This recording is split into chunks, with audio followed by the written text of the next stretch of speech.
Ukishajua kusuka nywele ya mkono kama hii, ni kibutu tu cha njia tatu. Kuna nywele nyingi ambazo una uwezo kuzisuka na ni rahisi sana. Nitatumia Asili Locks.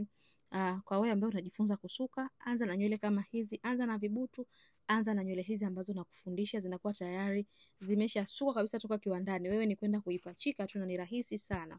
Cha kwanza kabisa nataka nywele hii ambayo naenda kuipachika, nywele ya mteja wangu isionekane. Nikiwa namaanisha kwamba nitatumia sindano yangu ya crochet hivi, nywele ya mteja wangu nitaivuta, nitaipachika ndani kabisa ya ile rasta. Rasta nilotumia hapa inaitwa Asili Locks. Najua utakuwa umejiuliza mwanzoni nimeanzaje, wala usiwe na wasiwasi.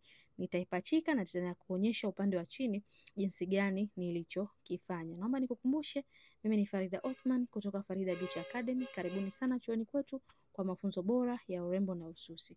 Sasa mwanzoni kabisa tumia sindano yako hii ya crochet. Sawa, kibutu hichi.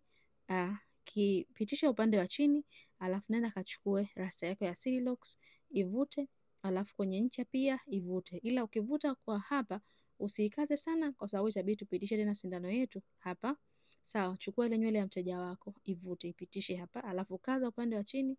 Kisha sasa chomeka sindano yako ya crochet kama ambavyo tumefanya pale mwanzo. Alafu baada ya hapo tutakwenda kuivuta ile nywele ya mteja. Kwa hiyo nywele yetu itakuwa imeishilia huko ndani kwa ndani, kwa hiyo haitaonekana.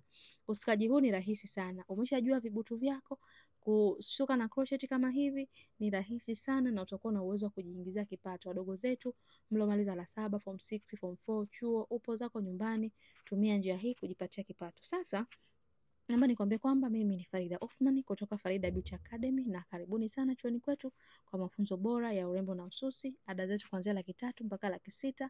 Nafasi za kujiunga na chuo bado zipo wazi, na huu ndio muonekano wetu wa mwisho. Unaweza kubana style mbali, si tupo Dar es Salaam Tegeta Nyuki. Nikwambie tu karibu sana Farida Beauty Academy. Bye bye.